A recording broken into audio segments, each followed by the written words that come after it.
Hello and welcome. This reading is for the parents and guardians of the Taurus child. Happy New Year, everyone. I am Elena Valdez. I hope you are all doing wonderful. Cannot believe that it's already 2021 and I'm ecstatic that it is 2021, aren't we all? So I'm going to get started here. Again, this is for Taurus child. Please make sure to subscribe, comment, like. It very much helps the algorithm. It allows the channel to grow and all that good stuff. All right, let's see.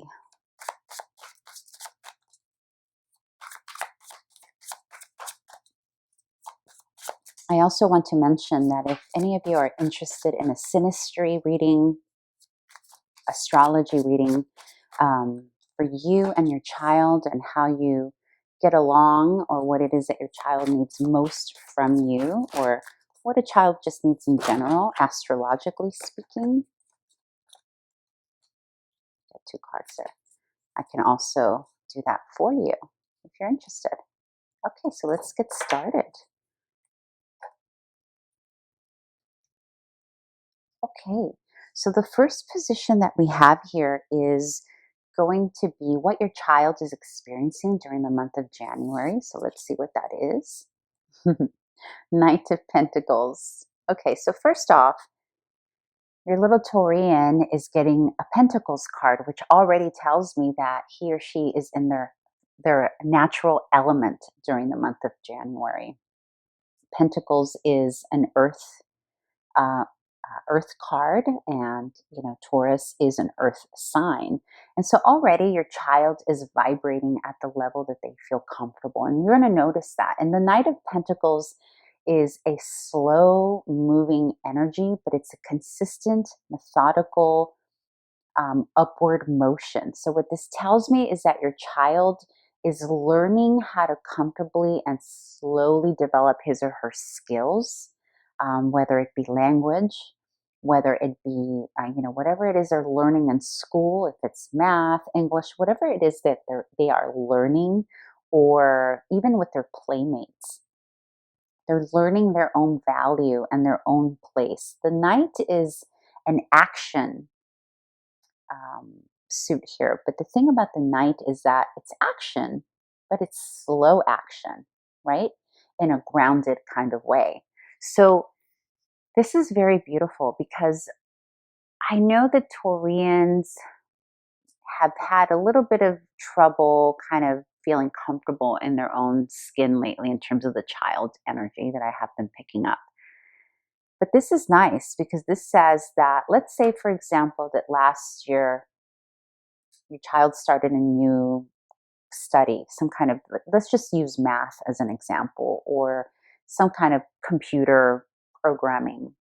And they weren't comfortable last year. They weren't really sure. What this is showing me is that now they're finally coming into their own comfortability with whatever that is.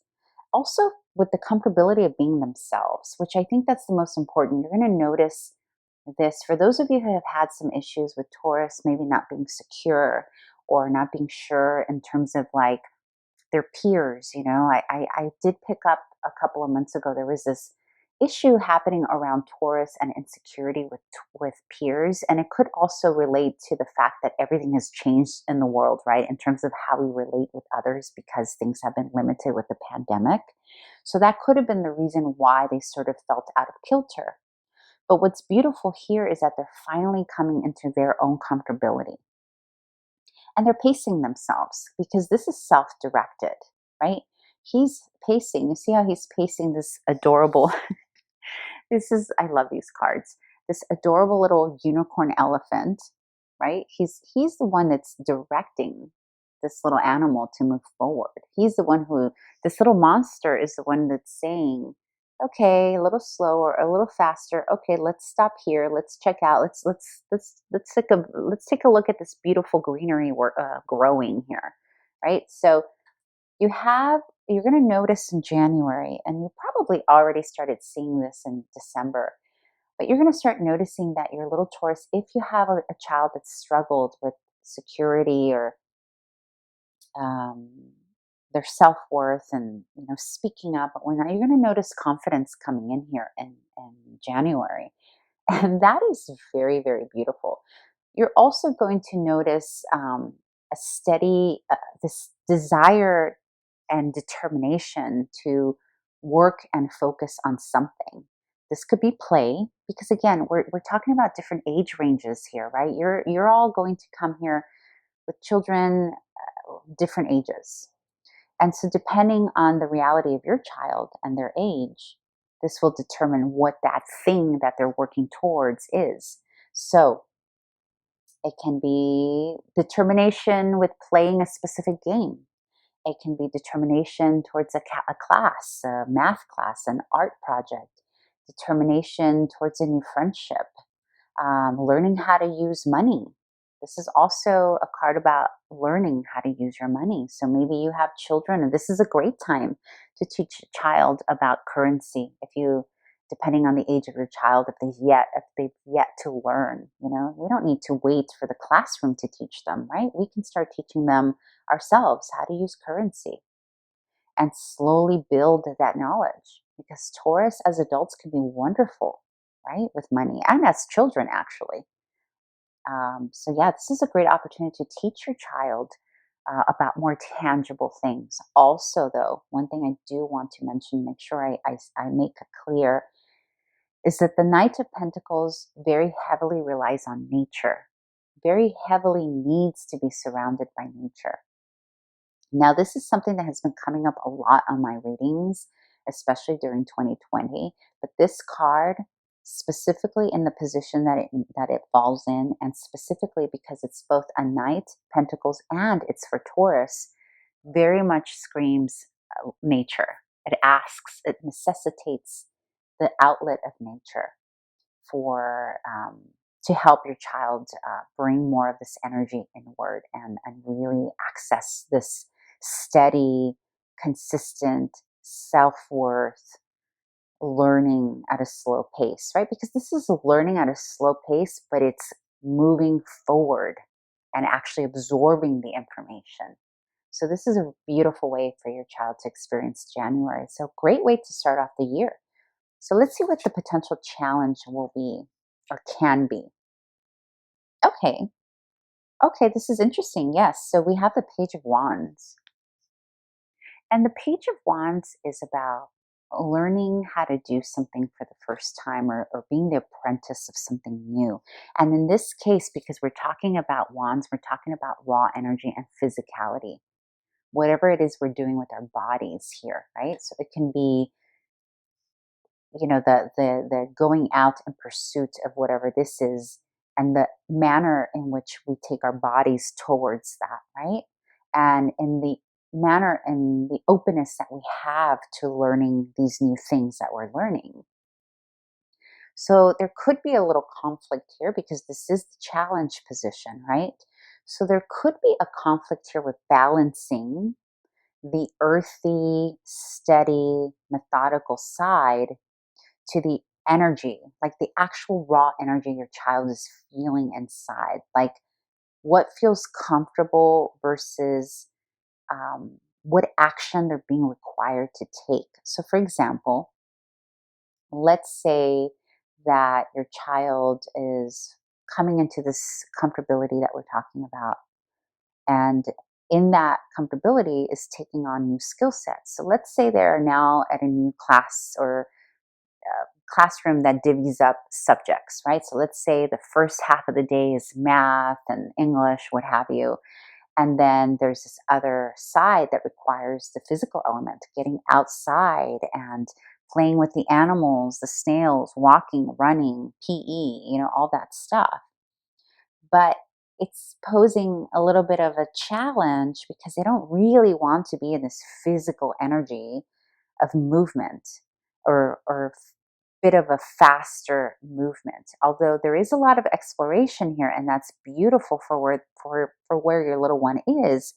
But the kind of movement your child wants right now is slow and methodical. And so there could be a little conflict here of where the comfortability of your child is versus what they're being asked to do either in the classroom or by their siblings or by their playmates. So what Spirit is saying here is just keep an eye on that and see where there's that discrepancy that throws your child off balance a little bit. Always remembering that the remedy for your child here is nature. So if there is some anxiety happening, like let's say, for example, your child wants to run long distance, but his or her coach wants him to run a sprint. Figuring out a way for your child to be okay to balance that. And of course, these are just random examples. Apply it and how it best suits you and your household. Because again, the age range of your child is going to change what these things are, right? Or what the theme is.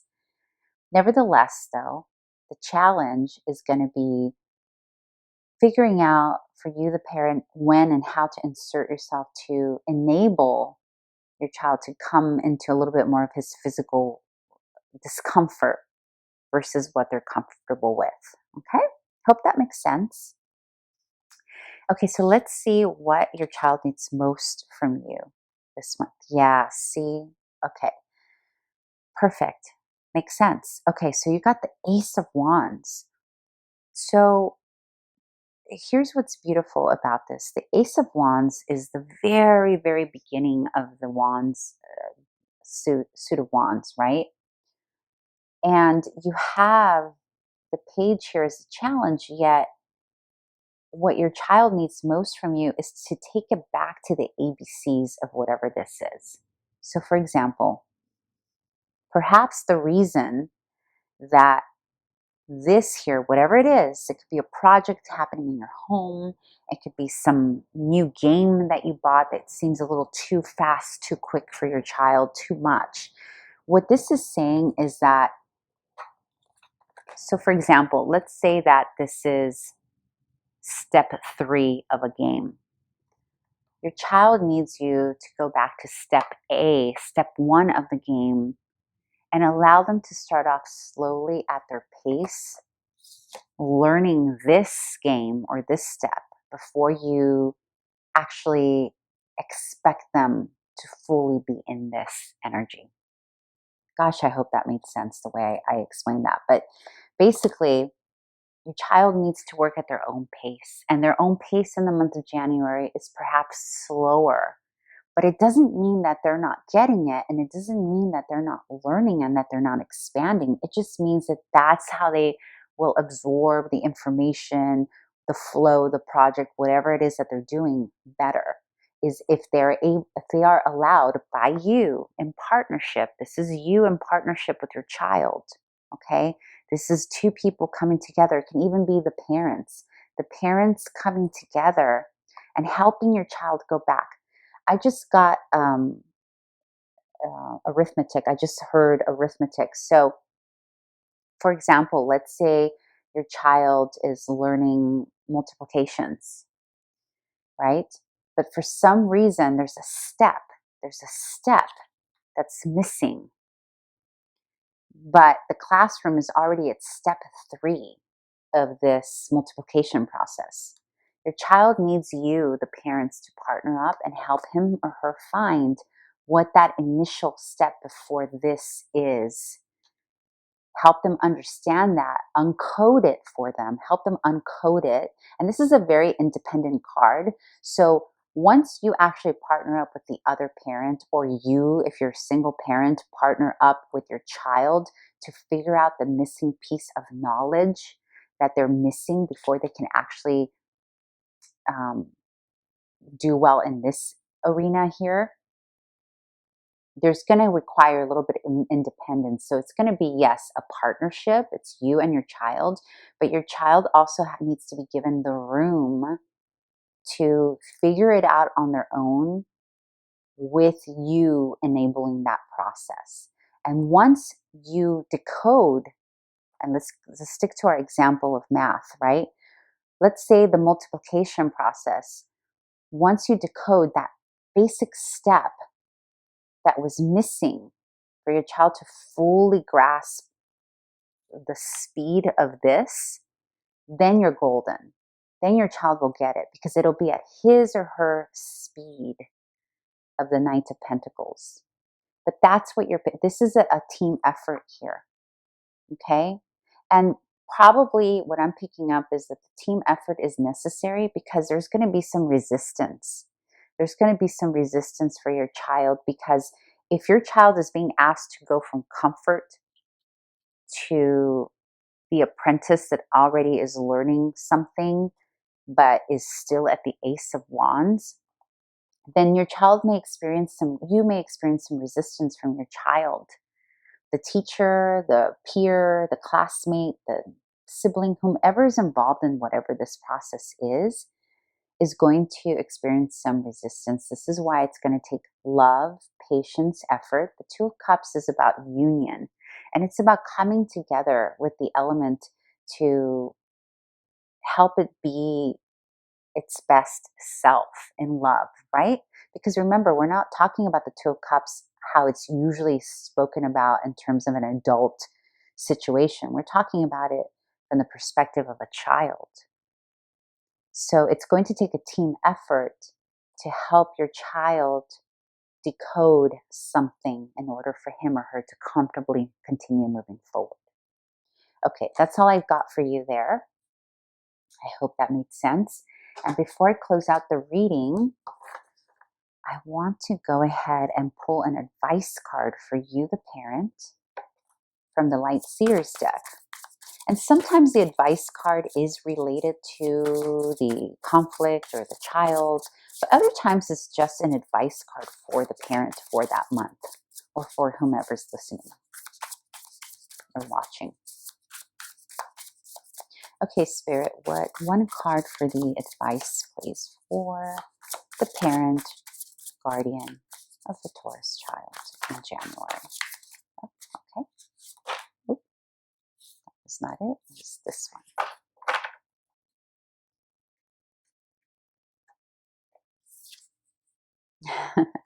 Yeah, the Page of Swords. The Page of Swords. That's beautiful. So the Page of Swords is about being curious. It's about learning new things. So this confirms that whatever it is that you're partnering up with your child has something to do with school, some new knowledge, a game, something here that's going to require you, the parent, to also learn and be curious about this new topic your child is learning. Some of you, this has to do with history. There's something about history here. I just heard that. I just felt that. The Page of Swords is also about writing. So perhaps for some of you, your child is learning their alphabets, learning how to read, learning how to write. And there's this one missing element that they're not understanding, that if you get curious enough, because remember, this is an advice card from Spirit for you, the parent. So it's going to require you yourself to get curious, or entice that curiosity from your child by getting curious, reading, writing yourself, reading to them about the topic, studying with them about the topic, whatever it is that they are going through. Yeah, you are going to, there is a little bit of resistance that's going to come up for sure, no doubt. And you're going to alleviate that with your own curiosity. In other words, making it fun. You see how this young girl here is holding the book, walking on that ledge like no big deal, I'm not going to fall. And then you have the light bulb signifying light bulb moments, curiosity, intelligence, but really enjoying. There's a playfulness to this card, and it's yellow, which is, all about joy and opening up oneself to, like study doesn't need to be boring, right?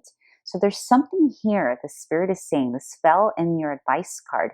So the advice for you, dear parent, guardian, is to allow yourself to be curious also during this process, so that your child can see and be inspired by your own curiosity of what it is you're learning or want to learn. So for example, if your child is stuck reading some boring history chapter on whatever, maybe there's a way that you can make it fun, or you can find another resource. I just heard this loud and clear. Perhaps the resources that your child is learning from are not that interesting, and maybe you can find other resources within the same topic that can help your child explore it differently in a way that can be more interesting to them. All right, beautiful. There's a lot of learning happening for your household here in January. It's not just your Taurus, it's for you, for the parents, for the siblings. There's a curiosity that's necessary here that your child is going to trigger in your household. So, congratulations. That's always beautiful to grow together as a family and learn. It's awesome. So I'm going to leave it there. Thanks again for visiting and stopping by, and subscribe, comment, like. It would very much help my channel and I would very much appreciate it. Okay, see you in February. Bye.